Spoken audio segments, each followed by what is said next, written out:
تو کچھ اور دیگر جو عربک ڈکشنریز میں معنی لکھا گیا ہے وہ یہ ہوتا ہے کہ کسی چیز کی دیکھ بھال کے لیے، کسی چیز کی نگہداشت کے لیے، اور کسی چیز کی درستگی کے لیے، اور کسی چیز کی حفاظت کے لیے کھڑے رہنے کو رقابہ کہتے ہیں، اور الرقیب اسی سے نکلا ہے۔ میں بھی جو آپ کے سامنے عرض کر رہا تھا کہ یعنی انہی معانی کو اگر خالق کائنات کے لیے آپ جو ہے وہ اگر سمجھنے کی ہم کوشش کریں، الرقیب یعنی کیا مطلب؟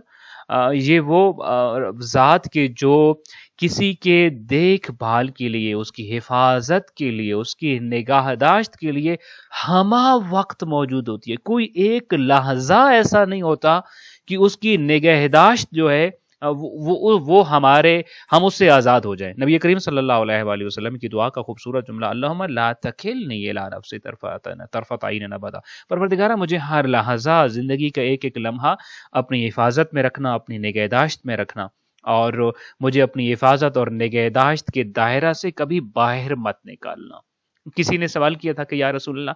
آپ یہ دعا مانگتے ہیں کہ پروردگارہ مجھے ایک لمحے کے لیے میرے حوالے نہیں کرنا، میری نگہداشت کو میرے سپرد نہیں کرنا؟ تو آپ نے فرمایا بالکل، اس لیے کہ اگر حضرت یوسف علیہ الصلوۃ والسلام کو ایک لمحے کے لیے خالق کائنات نے ان کے حوالے کر دیا ہوتا تو بعید نہیں تھا کہ خدا نخواستہ وہ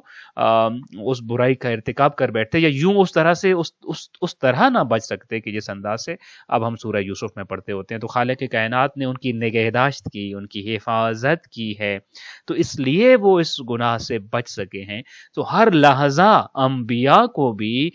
الرقیب کا محتاج رہتے ہیں۔ انبیاء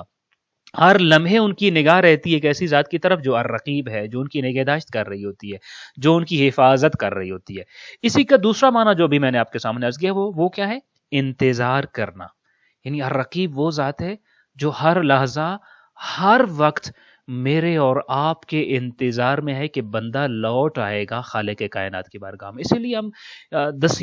احادیث ملتی ہیں کہ خالق کائنات کس طریقے سے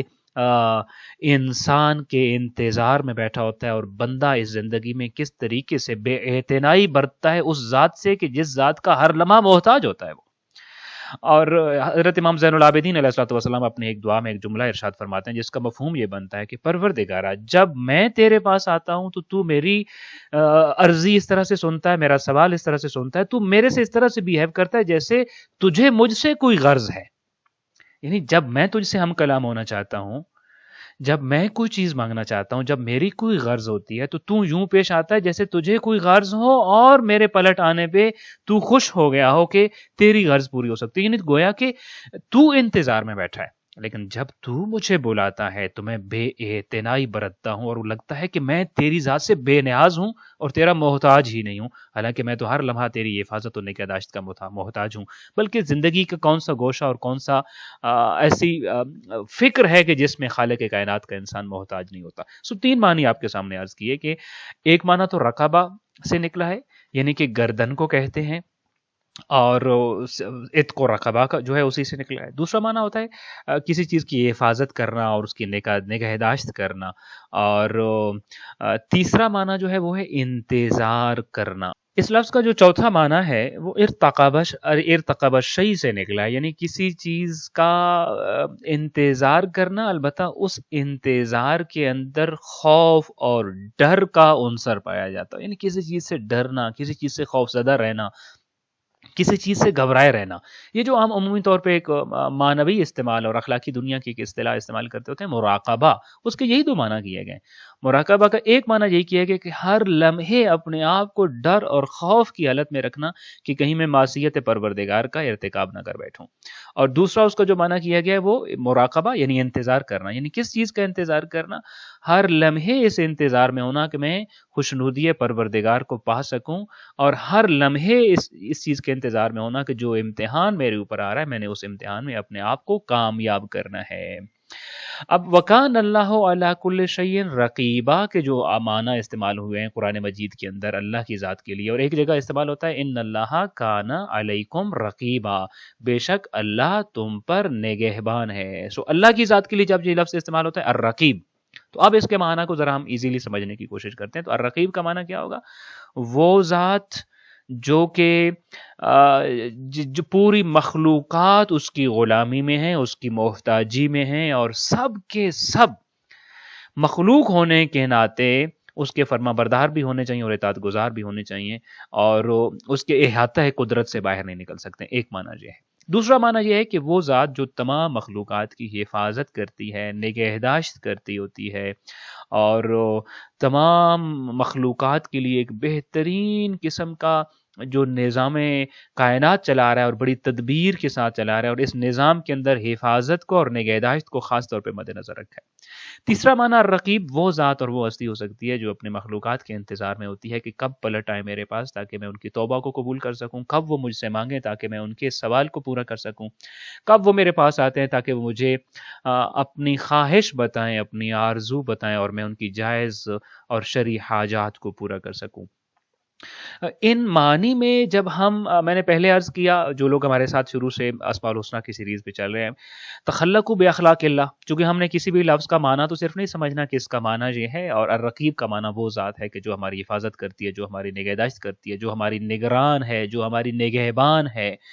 بلکہ تخلقوا باخلاق اللہ یعنی کہ اللہ کے اسماء، اللہ کی صفات کو بتاتے ہیں. یہ اللہ کی صفت ہے کہ وہ رقیب ہے. اور پھر حدیث میں آتا ہے تخلقوا باخلاق اللہ، اللہ کی صفات کو اپنے اندر پیدا کرنے کی کوشش کیجیے، اللہ کی صفات کو اپنانے کی کوشش کیجیے. جب ہم اس نام سے تعلق پیدا کرنا چاہتے ہیں الرقیب سے، تو ہم اس نام کے ساتھ کیسے تعلق پیدا کر سکتے ہیں؟ ہمارے لیے ضروری ہے کہ الرقیب کے ساتھ ہم تعلق پیدا کرنا چاہتے ہیں. الرقیب اللہ کا جو اسم ہے اور اسماء حسنہ میں سے اس کی برکات اور فیوزات کو اپنی زندگی میں لینا چاہتے ہیں، تو پھر ہمیں اپنے تمام معاملات اور اپنے تمام جو ہمارے خیالات ہیں ان کو اللہ کی نگرانی میں دے دینا چاہیے اور اللہ کی نگہبانی میں دے دینا چاہیے. تمام معاملات اللہ کی ذات کو ان کا نگہبان بنا دیں. جتنے بھی زندگی کے امور ہیں، جتنے بھی، خاص طور پہ ایک چیز جو ضروری ہوتی ہے کہ ہمارے زندگی کے تمام معاملات ہمارے خیالات سے نکل رہے ہوتے ہیں. خیالات کنٹرول کر رہے ہوتے ہیں ہمارے اعمال کو، بلکہ خیالات صرف اعمال کو نہیں، ہماری زندگی کے 5 ڈفرنٹ ایلیمنٹس کو جو ہے وہ کنٹرول کر رہے ہوتے ہیں، جن میں سے اہم ترین چیز ہمارا عمل ہوتا ہے. جب ہم اپنے خیالات اور اپنا عمل، جب ہم اپنے خیالات اور اپنے امور، جب ہم اپنے خیالات اور اپنے معاملات اللہ کی نگرانی میں دے دیں گے، تو یہ بہترین طریقہ ہے شر شیطان سے بھی محفوظ رہنے کا اور اپنے نفس کی آفات سے بھی محفوظ رہنے کا. اپنے معاملات، اپنی سوچ، اپنی فکر، اپنے خیالات، ان کا نگہبان اللہ کی ذات کو بنائیے، وہ اللہ کی نگرانی میں دے دیجئے تاکہ شیطان سے بھی محفوظ رہ سکیں اور اپنے نفس کی بہکاووں سے اور اس کی الجھنوں سے بھی محفوظ رہ سکیں. انشاءاللہ تعالی الرقیب جب ہم اسٹڈی کر رہے ہیں اللہ تعالیٰ کے اس میں مبارک اور اس میں اسماء الحسنہ میں سے ایک بہترین نام کو جب اسٹڈی کر رہے ہیں، تو اس سے ہم نے سیکھنا چاہیے انشاءاللہ تعالی آج کے دن کے لیے کہ ہم نے اپنے تمام امور کا نگہبان، سرپرست اور ان کی حفاظت کرنے والا اور اپنے تمام امور کی نگرانی کرنے والا جس کو سمجھنا ہے وہ اللہ کی ذات ہے، کہ ہم ہر وقت اس کے محضر میں اور وہ ہر وقت ہماری نگہبانی کر رہا ہے. لہٰذا اپنے انشاءاللہ تعالی زندگی کی تمام چیزوں، تمام معاملات کو اس کی نگرانی میں دے دینا ہے. دعا ہے خالق کائنات انشاءاللہ تعالی ہمیں اپنے تمام کاموں کو اس کی نگرانی میں دے کر ان تمام کاموں کے نتائج میں کامیاب و کامران فرمائے، اور ہر کام چاہے وہ اس میں ہم ظاہراً کامیاب ہو رہے ہوں یا ناکام ہو رہے ہوں، چاہے وہ ہمارے امتحان کا سبب ہو یا درجات کی بلندی کا سبب ہو، تمام امور میں خالق کائنات کی نگرانی کو قبول کرنے، اس کو سوچنے اور اس کی نگرانی کے مطابق اطاعت گزاری اور فرمانبرداری کرنے کی توفیق عطا فرمائے. السلام علیکم ورحمۃ اللہ وبرکاتہ.